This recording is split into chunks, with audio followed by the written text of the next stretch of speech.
vou repetir essa citação porque eu acho que vale a pena e complementar o que vocês levantaram sobre essa questão. A dramaturgia não serve mais daquela forma como ela acontece na vida real. Por isso ela tem que ser construída em cena. Então, na verdade, o teatro, ele não é uma representação da realidade, mas ele é uma construção, né, de um olhar. Então, como eu vejo essa realidade? Como é que eu olho para essa realidade? Então, ela não é uma reprodução do que é real. Não é que alguns autores chamam de simulacro, não sei. Né? Seria uma reprodução do que é a realidade. Mas é uma construção de um olhar sobre a realidade. Tá bom? Continuando, na página agora 10. Vamos lá, a página 10. No primeiro, segundo, terceiro, quarto parágrafo, a relação eu-outro, né? E aí Brecht dizia que o desconhecido se desenvolve somente a partir do conhecido. Então, é uma relação dialética. Né? O que é relação dialética? É quando a gente, por exemplo, fala de opressor, não tem como eu falar de opressor e falar do oprimido, da opressão, sem a repressão, a opressão de quem se submete a essa opressão, ou quem é submetido a ela. Então, são forças dialéticas. Uma coisa existe porque existe o contrário dela. Né? Ou isso se estabelece como uma força, né? Como uma força importante, porque existe um contrário. Esse é o princípio da dialética. E sempre que a gente olha para o conflito ou para a relação antagônica, é importante a gente entender. Né? Eu posso enfocar ou enfatizar um lado da questão ou outro, ou os dois. Na verdade, o que não é impossível fazer é ser neutro em relação a qualquer coisa. Qualquer olhar que a gente lance para uma situação, para uma relação, né, ele vai ser um olhar muito provavelmente carregado, né, de posicionamentos. Posicionamentos que têm a ver com a nossa percepção do mundo, nossa percepção política, nossa percepção estética, etc. Né?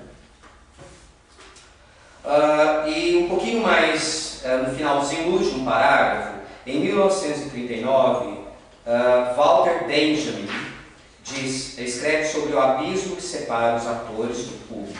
Esse abismo que de todos os elementos do palco conserva mais indelevelmente os vestígios de sua origem sagrada, perdeu sua função. Então ele está falando, né, do teatro que rompe essa relação distanciada entre o que acontece no palco e o público, teatro que propõe uma proximidade, uma aproximação entre o que acontece no palco e a plateia, e o público.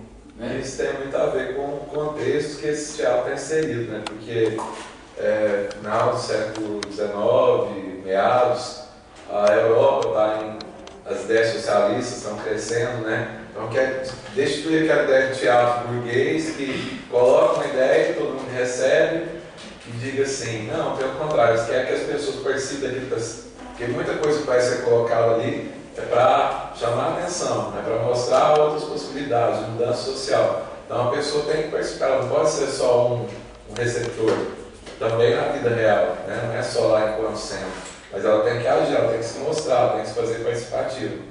Exato. E isso, é claro, vai refletir nas produções artísticas, né? Que elas vão abrir cada vez mais espaço para essa participação, para a integração do público, não só como público, como passivo, um assistente passivo, mas como participante, né? dessa dramaturgia, né? Do que é proposto, do que está sendo proposto em cena.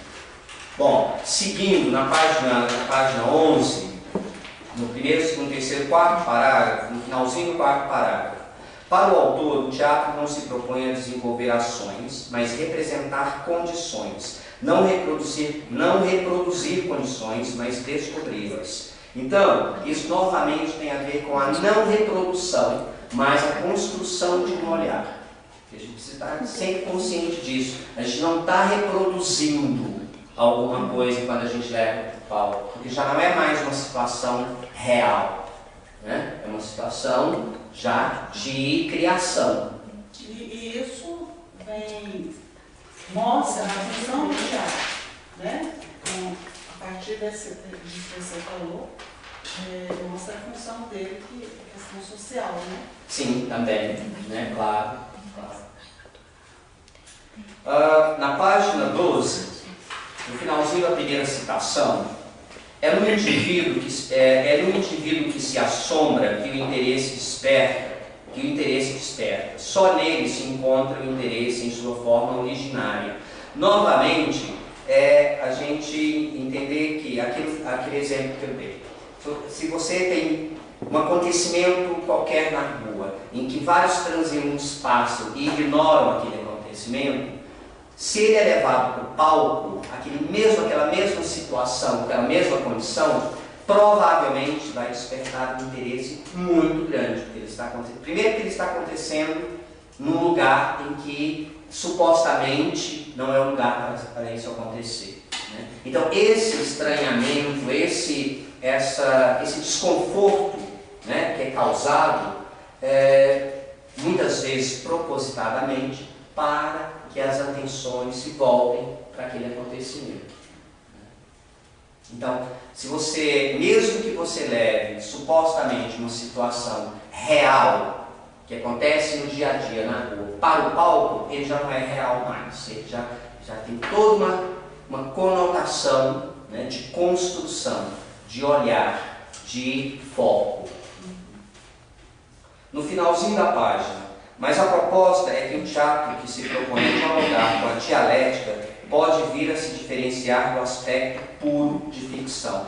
Novamente, um teatro que propõe a assistência, né, ou a observação do público não mais só passiva, né, mas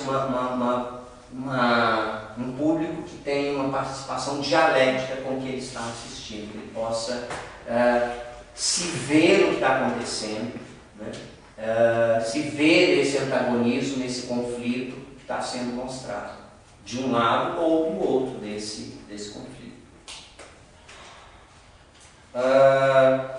Página 13. No primeiro, segundo, terceiro, quarto parágrafo, aí na segunda linha do quarto parágrafo, tanto no processo de produção como na apreciação estética, de novo, tanto no processo de produção como na apreciação estética, passa pelo grau de atenção à vida, pela pulsão de vida e morte.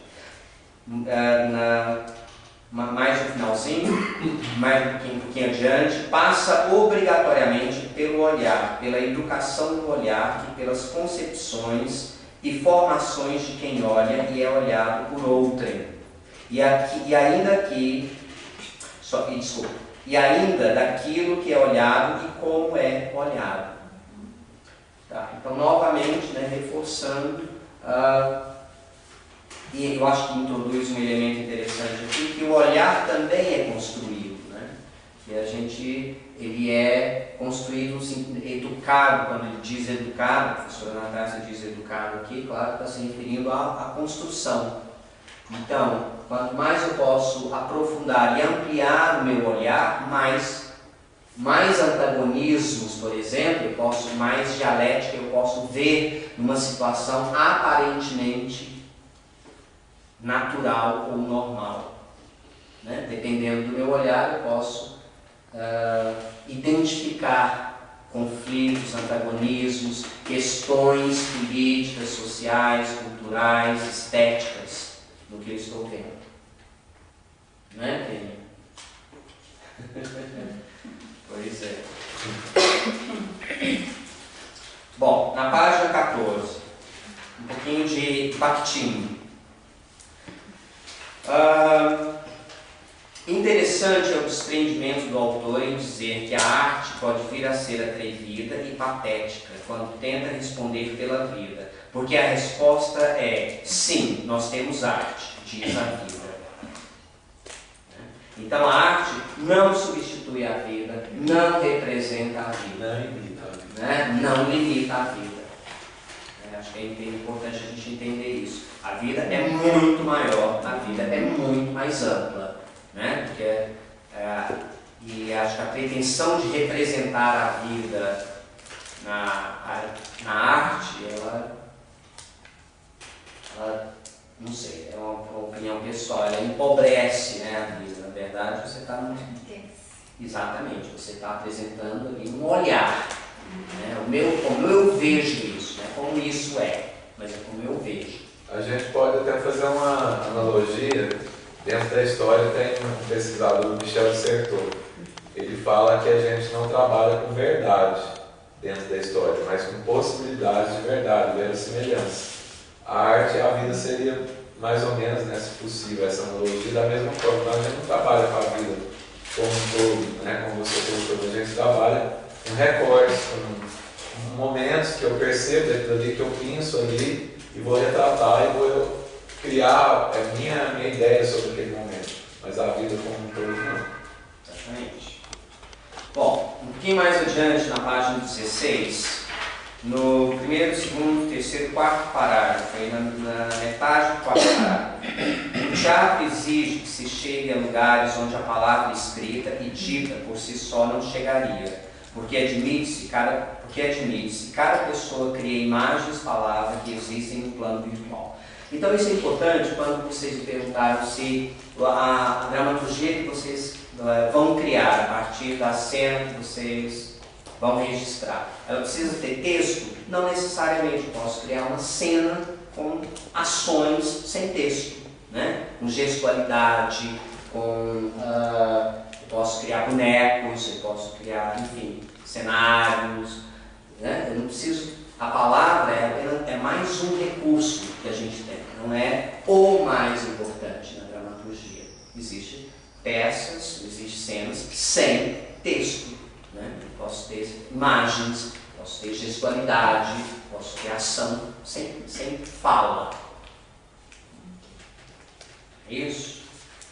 Bom, na página 18, no final do primeiro parágrafo da página 18.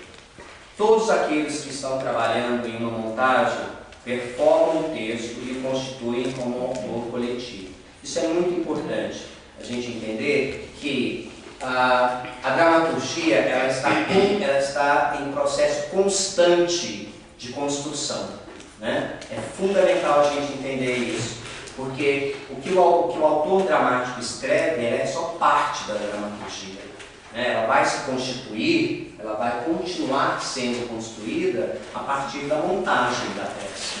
Então, quando o encenador, o diretor, pega um texto teatral e monta esse texto teatral, ele está dando continuidade a essa dramaturgia, porque vai ser o olhar dele para o que o autor escreveu, como ele vai interpretar isso, as escolhas que ele fará em termos de linguagem, como é que ele vai fazer isso de forma, quais os elementos que ele vai utilizar para interpretar o que o autor escreveu, para lançar o olhar dele para o que está escrito. Então isso significa que a dramaturgia continua em construção, ela não está acabada no texto em si. Então, a encenação de um texto é uma continuação dessa dramaturgia, que é colaborativa no sentido que o ator traz a contribuição dele, na sua interpretação, o diretor nas suas escolhas de linguagem, como ele quer a cena, se ele vai fazer isso novamente, se ele escolhe uma linguagem grotesca, se ele vai fazer como uma comédia, uma tragédia. Mas isso foi escrito para ser tragédia. Não necessariamente. Você tem textos que podem ser interpretados de várias formas. Deusmar, e isso entra também, depois o processo continua depois também, porque Sim. muitas vezes tem uma reformulação, uma cena, acrescenta-se elementos, é isso? Ou retira-se, ou... Exatamente. E não só essa continuidade se dá na montagem do espetáculo, mas também na percepção do espectador. Né? A dramaturgia ela continua, inclusive, com o espectador. Então, houve um texto, né, que foi encenado, interpretado, encenado, foi assistido. E, ao assistir, eu estou fazendo uma outra interpretação, a minha interpretação do que eu estou assistindo. Então, essa dramaturgia continua sendo construída. Não, isso quer dizer o quê? Que é vivo, que é um movimento constante. Exatamente. E, só um minutinho, Lorena, só tentar fazer.